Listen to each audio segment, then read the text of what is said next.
Mr. Gular, thank you for coming in. I understand it is a time for you, but your cooperation is crucial in our investigation. Of course, Detective, I want my car back. I understand. Okay, let's start. Can you describe what kind, where you park your car is and what time you park it? I parked my car in the parking lot of the mall around 7 p.m. But it was gone around 30 minutes. But when I came back, my car was gone. When you park your car, do you see anything unusual or suspicious around it?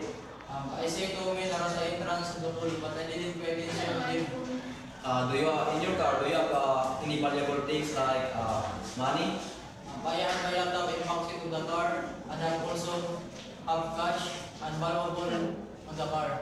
Can you describe what car do you have and like its model or its features like and also remember it can you remember its plate number? It's a black Lamborghini of the plate number 123 XYZ, and it's holding on the rear bumper. When you park your car, did you see anything like CCTVs on it? I have seen CCTV where my car parked. Okay, Mr. Bira, thank you. We will be in touch on you if we have updates. In the meantime, try to remember any details that were meaningful in our investigation. Thank you.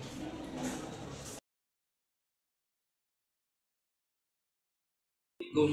Mr. Lopez, thank you for coming in. I know you have information that will help us, help us in our investigation.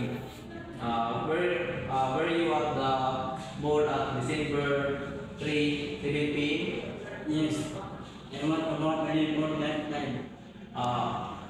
You said you were about to leave from that time. Did you see anything unusual on it? Can you describe what you see? I know a black Lamborghini, plate number 148 XYZ. Exact model. Two men were meeting around it.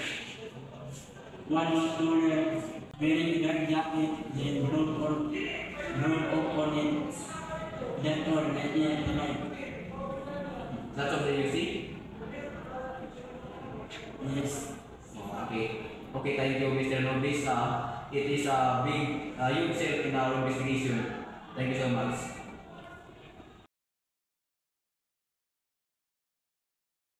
Thank you for coming in. As you know, we're conducting an investigation about the kidnapping happened at the mall in Barangay Magsaysay, Madrid, Surigao del Sur. And you are here because we believe that you may have some information that will be helpful in solving the case. Sir, can you state your name? My name is Nusrati Pama. Okay, Mr. Ronitil. Do you know your rights? No, sir. Okay, I will state to you your rights. You have the right to remain silent. Anything you say can will be used against the court of law. You have the right to have a competent and independent counsel. If you cannot afford, one will provide for you. Do you understand your rights? Yes, sir. Okay. Okay, Mr. Paman, are you voluntarily speaking to me? Yes, I am voluntarily saying it. A few days ago, there was kidnapping happened at the mall at 7 p.m. at Barangay Magsaysay, Madrid, Surigao del Sur. Okay, let's start. I don't wanna make much of your time. Is that alright?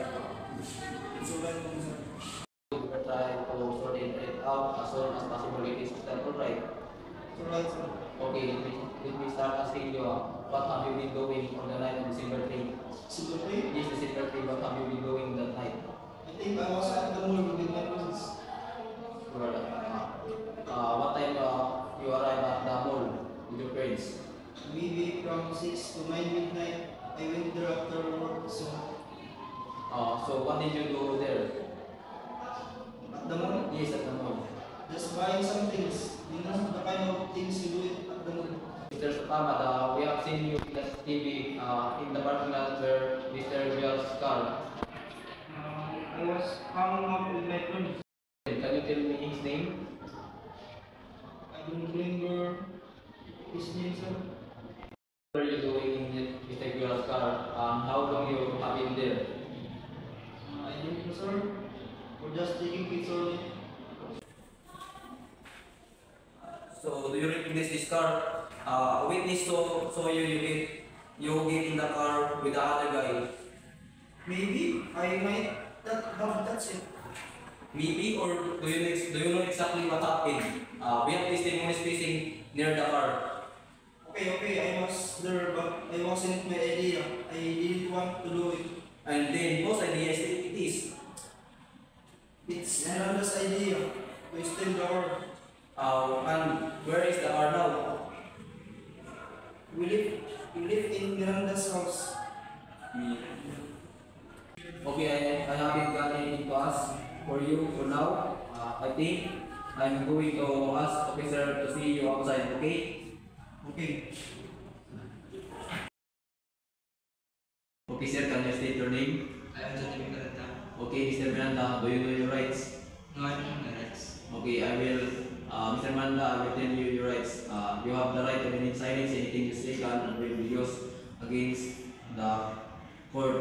You have the right to competent and independent counsel. If you cannot afford, one will be appointed on you. Do you understand your rights? Yes, I understand. Okay, let me start asking you where you have been on the night of December 3. I'm just in my home watching TV. Mr. Miranda, we talked to Mr. Paman and he said you are involved in the kidnapping happened at the mall. He said you planned it. Is that true?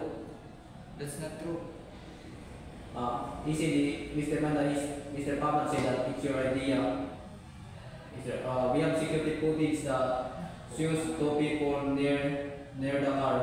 The other one is Mr. Paman and the other one is that you? Maybe. Mr. Miranda, did you start the video or you were there? I just help him. How did you help? I just take a mortgage. That's all. Does is Mr. Paman said more? Okay. I know about the money. Still gonna get about a lot of cash in his office immediately. So you help him steal the car, knowing that you plan to steal the money? Yes. Mr. Miranda, tell us the whole story. Tell us everything you know. The more you worry, the better it will be good for you. Okay. I can tell everything. Alright, Mr. Miranda, let's get back the beginning. Mr. Miranda, how did you and Mr. Ahmad plan it? It wasn't a plan, really. We were just talking and it sort of happened. What plan? About the car, about the customer's office. Come said it busy. What did you do? I give the keys. I disrupt Mr. Villa at the mall. Come into the car. What happened after you got the car? We drove to my house and Pamad wanted to check the cars and motorboats. And then, We left the car in my garage. It's still there. why did you do it, Mr. Miranda? I don't know. Mr. Pamad said it was easy money, so I get along with it. Okay, thank you for telling me. Officers will try to confirm the location of the car. Okay. Mr. Miranda, if you cooperate fully, it will be taken into your account. Just be honest for now. Do you understand? I understand.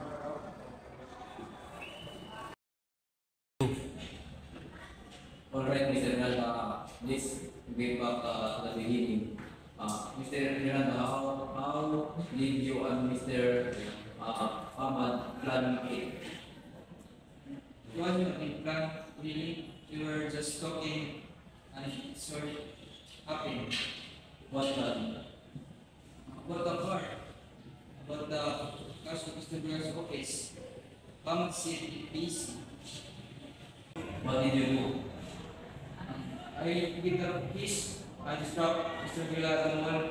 Pamad into the car. What happened after you got the car? We drove to my house and Pamad wanted to check the cars and motorboats. Mr. Miranda, did you find anything in the car? Just a little cash, not much. And then, We leave the car in my garage. It's still there. Why did you do it, Mr. Miranda? I don't know. Mr. Pawad said it was easy money, so I get along with it. Okay, thank you for telling me. Officers will try to confirm the occasion in the bar. Okay. Mr. Miranda, if you cooperate fully, it will be taken into your account. Just be honest for now. Do you understand? I understand.